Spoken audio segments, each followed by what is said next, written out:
নমস্কার, আপনারা দেখছেন চ্যানেল এবিসি। আমি বিজয়, আর প্রত্যেক দিনকার মতো আপনাদের সামনে উপস্থিত হয়ে গেছি। আজ আমি আপনাদের সঙ্গে এখন আলোচনা করব, প্রত্যেক ধর্মেই তার নিজস্ব কিছু প্রতীক রয়েছে। যা কিছু সত্য তাকে সবসময় প্রকাশ করা যায় না।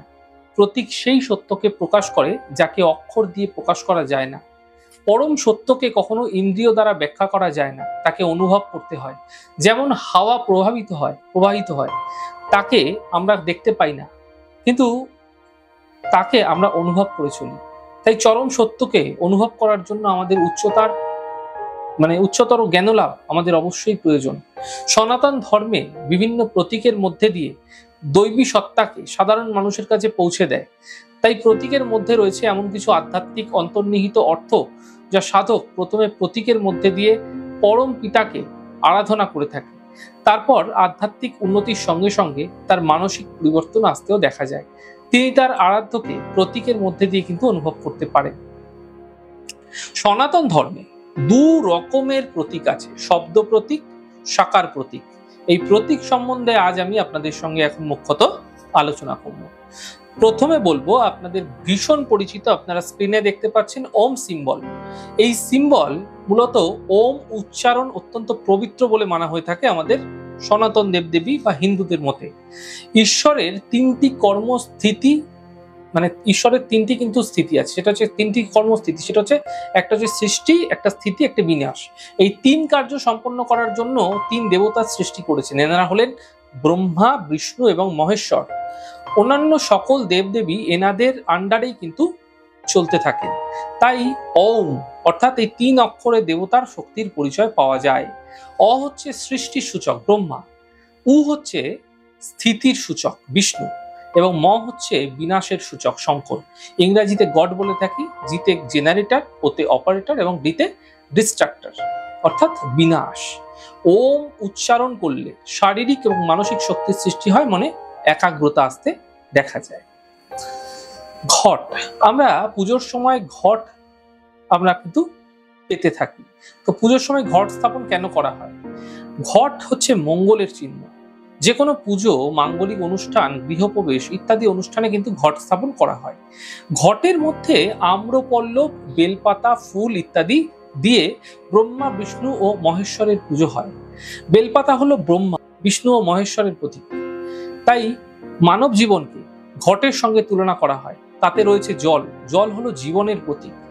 প্রাণহীন শরীর যেমন মূল্যহীন, তেমনি কিন্তু জলবিহীন ঘটও মূল্যহীন। অর্থাৎ আমাদের প্রাণে যদি জলের কোনো অংশ না থাকে, সেরকম আমাদের জীবন যেরকম মূল্যহীন হয়ে যেতে পারে, আমরা যেরকম বিনাশ হয়ে যেতে পারি, ঠিক সেরকমই জলবিহীন ঘটও কিন্তু মূল্যহীন। আসবো স্বস্তিক চিহ্ন।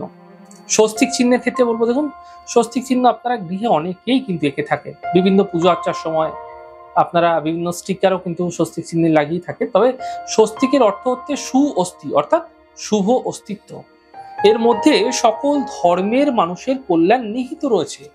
গীতারই কথা, দেখুন, যা ইচ্ছে যা হচ্ছে তা কিন্তু ভালোই হচ্ছে, যা হবে তা ভালোই হবে। আমরা জানি ভালো মন্দ, সুখ দুঃখ চাকার মতো ঘুরছে। প্রকৃতিতেও দেখা যায় শীতের পর আসে বসন্ত, জীবনেও দেখা যায় শৈশব, কৈশোর, যৌবন, বার্ধক্য। স্বস্তিকের চার যে বাহু রয়েছে, চার যুগের প্রতীক, সত্য, ত্রেতা, দাপর ও কলি। প্রত্যেকটি যুগ 1250 বছর, অর্থাৎ 1250 ইন্টু 4, 5000 বছর একটি সৃষ্টিচক্র। এই 5000 বছর পর সৃষ্টির ঐতিহাসিক ও ভৌগোলিক বৃত্তান্ত আপনাদের ক্ষেত্রে পুনরাবৃত্তি হতে থাকে। তাই এই সৃষ্টিরূপী রঙ্গমঞ্চে ডিরেক্টর শিবপিতা এবং আমরা সবাই একটা। কিন্তু এখানে স্বস্তিকের যে চারটি বিন্দু রয়েছে, এই চারদিকের প্রতীককে বোঝানো হয়ে থাকে। দেখবেন স্বস্তিক আঁকার পরে মাঝখানে যে চারটি বিন্দু আপনারা দেখতে পাচ্ছেন, সেগুলি চারটি বিন্দুকে ব্রহ্মাণ্ডের প্রতীক কিন্তু বলা হয়, যা শিব ও শক্তির মিলনকে উদ্বুদ্ধ করে। এবার আসবো ফুল। পুজোর সময় ফুলের আমাদের প্রয়োজন হই, ফুল ছাড়া পুজো হয় না। দেখুন, ফুল হচ্ছে ঈশ্বর সৃষ্ট এক সৌন্দর্য। ঈশ্বরের দ্বারাই কিন্তু সমস্ত কিছু নিয়ন্ত্রিত হয়েছে। তাই কোনো ধর্মীয় অনুষ্ঠানে ফুল ছাড়া হয় না। ফুলের সুগন্ধে দেবদেবীরা খুশি হন। তবে মনে রাখা দরকার, নষ্ট হয়ে যাওয়া ফুল, চুরি করে আনা ফুল দেবতাদের অর্পণ করা উচিত নয়। ফুল অর্পণ করার অর্থ হলো আমরা যেন ফুলের মতো একতাবদ্ধ হয়ে মানব জীবনের সেবায় আত্মনিয়োগ করি। তাই আমাদের জীবন যেন ফুলের মতো সুবাসিত এবং প্রস্ফুটিত হয়ে থাকে। পদ্ম, দেখুন পদ্ম কিন্তু ভীষণ একটা গুরুত্বপূর্ণ স্থান গ্রহণ করে থাকে আমাদের আধ্যাত্মিকতার ক্ষেত্রে। তার কারণ মানব জীবনের সবচেয়ে গুরুত্বপূর্ণ অঙ্গ হচ্ছে হৃদয়। আমাদের হৃদয়ের কথা বলা হয়েছে, তো হৃদয়কে পদ্ম ফুলের সঙ্গে তুলনা করা হয়, হৃৎপদ্ম আমরা বলে থাকি। সেরকমই ঈশ্বর এবং দেবতাদের স্থান আমাদের হৃদয়। এই জন্য দেবী দেবতাদের পদ্ম ফুলের ওপর কিন্তু বসানো হয়ে থাকে, অন্য কোনো ফুলে না, পদ্ম ফুলের ওপর বসানো হয়। এর অর্থ আত্মনিবেদন। ভারতবর্ষে মুনি ঋষি কবি সাধকদের নিকট পদ্ম ফুলের প্রাধান্য অনেক বেশি ছিল, তাই পদ্মকে জাতীয় ফুল হিসাবে স্বীকৃতি দেওয়া হয়েছে। পদ্ম সুখ ও শান্তির প্রতীক।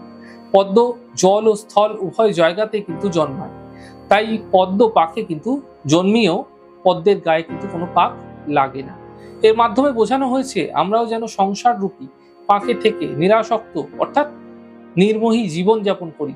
সংসার বন্ধনে আমাদের কিন্তু জড়িয়ে যেন না যায়। তাই সকল কাজকর্মের মধ্যে থেকেও মন ও বুদ্ধি তার যেন পরম পিতার সঙ্গে যুক্ত থাকে, সেটা কিন্তু আমাদের মাথায় রাখতে হবে।